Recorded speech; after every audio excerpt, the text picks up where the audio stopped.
The founders and drafters of the U.S. Constitution would have been very comfortable with the scope of federal powers at the end of Woodrow Wilson's administration. In fact, the federal government was very similar in 1925 to what it was in 1790. Constitutional scholar Rob Natelson explains in this week's IITV podcast interview.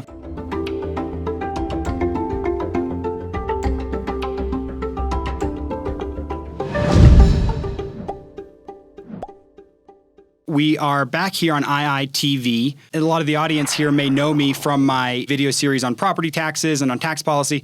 I'm the Fiscal Policy Center Director here at Independence Institute. But this week, I wanted to bring on Rob Natelson, our constitutional scholar here at Independence Institute. I think now is a great time to bring you on because you were recently cited in a U.S. Supreme Court case by Justice Clarence Thomas, correct? Yes. And that was on a Commerce Clause issue. Right. Actually, he cited me twice this term so far. The first was on a Commerce Clause issue. He cited the writings that I had done on the scope of the Commerce Clause as it was understood by those who adopted the Constitution. And then more recently, he cited a research study I had done on the spending power. That is to say, how far does Congress go or can Congress go in spending money? This citation happens to be very relevant for our topic today, which is your essay on the U.S. Supreme Court. In fact, the title here is How the Supreme Court Rewrote the Constitution, the Complete Series. And you do talk a little bit about the Commerce Clause and the expansive interpretation of the Commerce Clause. We're going to talk today about this essay that you've written, series of essays that you've written. I want to start by reading this introduction because it's so provocative. And I think a lot of folks who do believe, as you do, that the Supreme Court has too broadly interpreted the U.S. Constitution over the past century. I think this will resonate with a lot of our audience here. So you say, the Constitution created a relatively small federal government with powers limited to certain listed subjects. It was a frugal institution designed to, quote, preserve the blessings of liberty and to bring out the best in human beings. And then you ask a series of questions. You say, so how did it happen that the federal functionaries now regulate nearly every aspect of our lives? How did a government designed to protect freedom become arbitrary and authoritarian? When did it start to incentivize bad behavior? And, you know, there's a lot of truth to that, right? Yeah, and you know, Ben, the reason I wrote this series was largely because I get those questions from time to time. I mean, people will say, you know, we went wrong when we adopted the Federal Reserve, or we went off the wrong path when we approved the income tax, or passed the 16th Amendment, or passed the 17th Amendment for direct election of senators, or some people would put the critical time even later. I believe the critical time for America that if not didn't exactly cause these changes, but enabled these changes, was in the period from between 1937 and 1944, when the Supreme Court essentially abdicated in its responsibility to enforce constitutional limits. The government went off the rails, and it hasn't been on the rails ever since. The obvious pushback on that, right, and you're going to hear this from a lot of conservatives, a lot of folks on the right, is, well, what about the Civil War? What about the Progressive Era amendments? What about the direct election of senators? Mm-hmm. I mean, didn't we already start to go off the rails there? We certainly had some changes. I wouldn't describe them as being off the rails. For example, the Civil War amendments in many ways realized the promise that the founders would have wanted to have seen in the abolition of slavery and the equality of all people. But what's critical here, and this is why I introduced the series this way, I introduced the series by talking about what America was like when my dad was a teenager or a young man. I'm maybe going to reveal my age here, but my dad was born in 1911. And so he grew up in the years following World War I. And the point I make in the articles is that even though we had some important changes, a civil war, a world war, the adoption of the so-called Progressive Era amendments, that the federal government was recognizably the same institution in, say, 1925 as it had been in 1790. That the scope of federal powers at that time was a scope that most of the leading founders would have been very comfortable with. Now, obviously, a lot of things changed.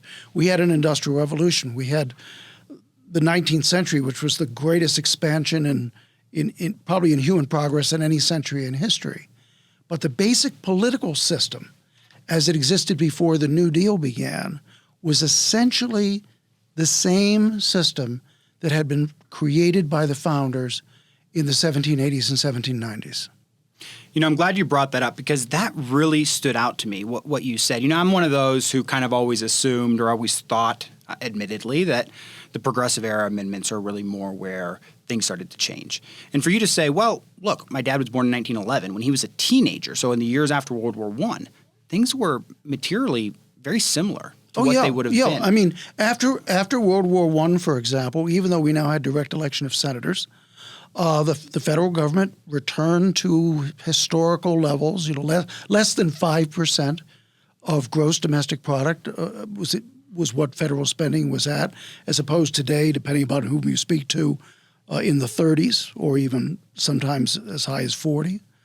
And after World War I, as after the Civil War, the federal government, which had grown very large and powerful as a result of the war, simply returned to historical levels. But after the decisions of the New Deal, early World War II court, that never happened again. There was a permanent change, and I believe a very critical reason for that change is the decision of a handful of Supreme Court justices to essentially abdicate their responsibility.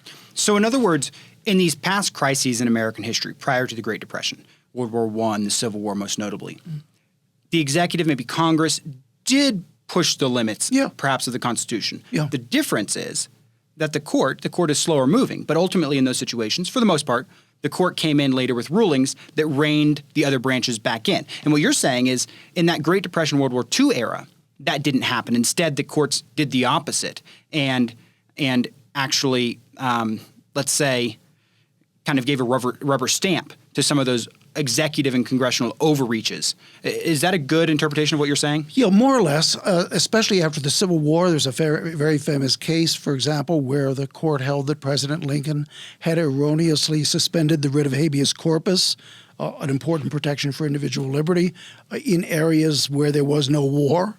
They made that very clear. They made it clear that that should not happen again. After World War I, there weren't really specific rulings on the subject, but the electorate repudiated the Wilson administration and voted for what Warren Harding called normalcy.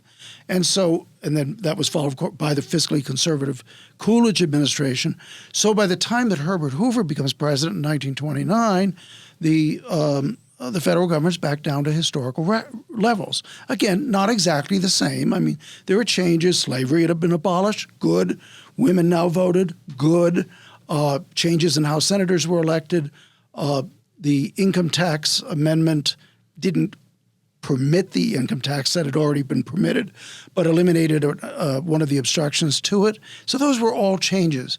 But basically, in the days when my father's a teenager, it's the same government with this very similar levels of personal freedom that it had been back in the 1790s. And let me tell you what that meant as a practical matter. Sure. As a practical matter, in your daily life, you almost never came into contact with the federal government. Do I now? I mean, I don't feel sure. like I do. I mean, sure. I mean, everything in this room is regulated by federal regulations of some kind. The lamp over there, which is illuminating us, is on the market because the federal government permits it. The toilet that you use is specified by federal authority. The car that you drive, the reason we don't have station wagons now and instead we have SUVs is because of federal regulation. It is pervasive. It's like air. It's everywhere, and that doesn't even get into the into the federal entitlement. Okay, so at the time of the founding, and as you said, 150 years later, at the time when your grandfather was a young man, what did it look like? How was it different? All right. Well, I mentioned you hardly ever came into contact with the federal government. So, for example, other than the post office, or if you were in the military service, had some contact with the military, or if you were an inventor or a writer, so you were copywriting or protecting patents under federal law, generally your life wasn't controlled by the federal government. I'll give you an example, and you read stories like this in literature of the time. Guy comes into town. He doesn't have much money, but he's looking for a place to settle. He goes to a local store owner and he says, "Hey, can I have a job?" Store owner says, "Well, I can use somebody to sweep up here." So he gives him a broom. He starts sweeping, and he's got a job. Today you would have to jump through all kinds of hoops, and very possibly you wouldn't get the job at all because you've got all of these federal and state, admittedly, restrictions on employment. Another analogy I draw is, the Wright brothers basically invented the airplane in their bicycle shop. They owned a bicycle shop. Right. Yep. What are the chances that the airplane would have been invented today under those circumstances? Virtually nil, because they would have had to comply with all kinds of federal regulations before they could get their craft off the ground. I can imagine the OSHA violations right now. Yeah, right? of course.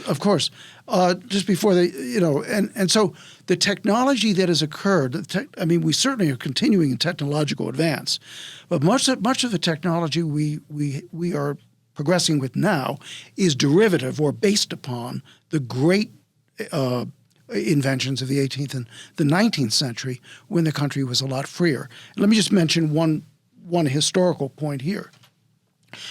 Everybody, when you study history, you learn about these great moments in American history where there were these explosive advances in human knowledge and human civilization, progress, values, and so forth. What were they? Ancient Greece, especially but not limited to Athens, or the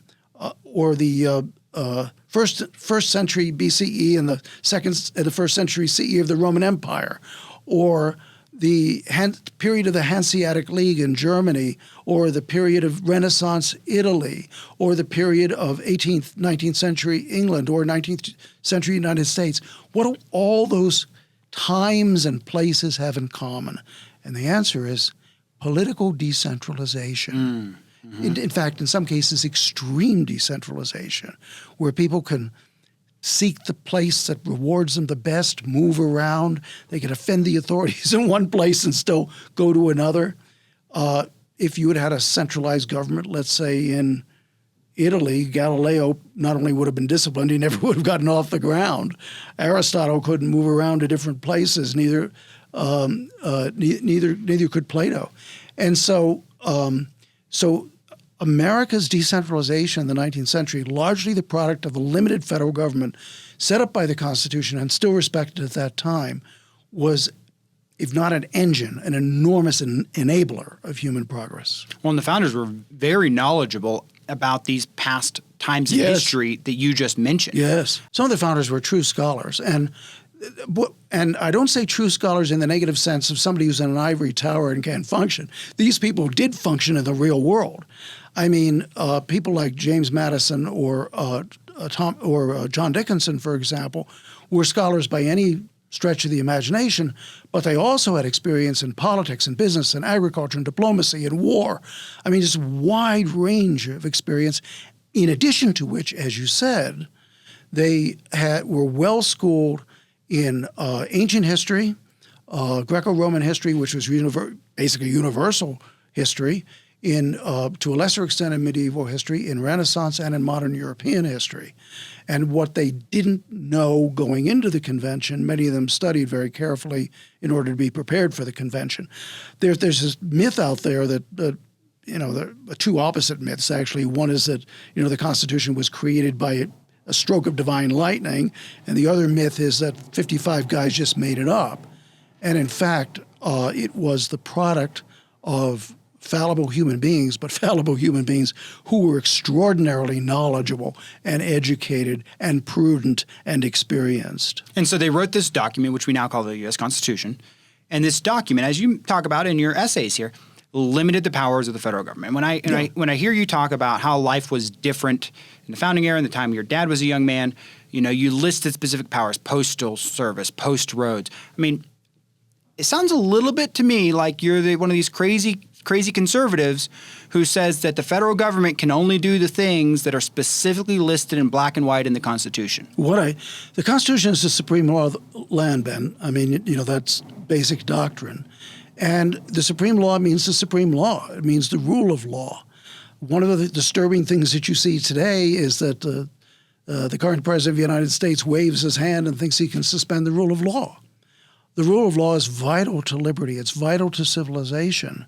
And the founders rejected the British system of an evolving, fluid constitution for a reason. They wanted one in writing because they wanted the law written down and the law respected. Now, when changes are necessary, and certainly they have been, the Constitution has an amendment process. And we have passed amendments in as little as 9 months. So although it's difficult, it certainly can be done. However, what the Supreme Court did in the 1930s and 1940s was essentially amend the Constitution without going through the procedure, without allowing people to vote on it, simply on their own say-so. And obviously that is very much contradictory to the rule of law. What I want to do to wrap up is maybe, number one, I want you to tease those out a little bit and tell our audience what we're going to get in a future interview. But kind of sum up, what it is that your essays are really trying to convey to a general audience of people who are just laymen like me. What they tell us is what constitutionally went wrong. Why we have a government today that does in fact incentivize bad behavior. Why we have a government that seems to be so autocratic and oligarchic, I suppose is a good way to put it. Why we have a government that cannot do something as basic as balance its own budget. For the past 60 years, has maybe balanced its budget something like 4 times. Many of the dysfunctions, many of the frustrations that people have in the country right now are simply because the federal government was never set up to deal with what it is now dealing with. No government really could. And until we restore constitutional government, perhaps it's changed somewhat from what it was before the New Deal. But until we restore some kind of constitutional government with some sorts of limitations on it, we're going to be continuing this vicious cycle, this tailspin down in the rather unfortunate direction we're headed. Rob, if people don't want to have to wait till the next time we talk to find out more about your work, to go and maybe read all of your essays on the Supreme Court or one of your other essay series on the Constitution, where can they go? Well, they're all in the Epoch Times newspaper, but you can get them without the paywall by going to independenceinstitute.org and click on the Constitution tab and then do a word search, something like the name of the series is How the Supreme Court Rewrote the Constitution. So do a word search for, say, Rewrote, and you'll find them. I've collected all of these 7 essays in one large file, so you can read as much or as little as you want in one place at one time. And you've recently put them on audio as well, have you not? Yes, it's been an audio. It is an audio as well, so you can listen to my voice telling you about it. The lovely Rob Natelson. You can hear him firsthand reading his own essays. Rob, thanks so much for coming on. I hope to continue the conversation. Thank you, Ben. It's been great.